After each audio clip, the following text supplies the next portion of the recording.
اسلام کے اندر بہت سارا اجر اور بہت سارا انسان کو اللہ کی بارگاہ سے ثواب نیتوں اور ارادوں پر بھی دیا جائے گا۔ اسی طرح محبت اپنا بہت بڑا اجر رکھتی ہے۔ دل کے اندر اگر دنیا کی محبت، مال کی محبت، حرص، ہوس، طمع یہ بہت زیادہ طبیعت میں پیدا ہو جائے تو یہ انسان کے دل کو برباد کر دیتی ہے، تباہ کر دیتی ہے۔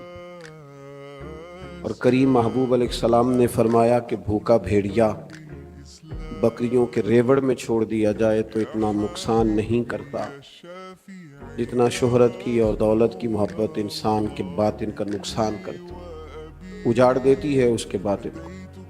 لیکن یہی محبت اگر اللہ رسول سے ہو جائے تو یہی محبت باطن کو سنوار دیتی ہے، یہی تکمیل ایمان کا بہت بڑا ذریعہ بن جاتی ہے۔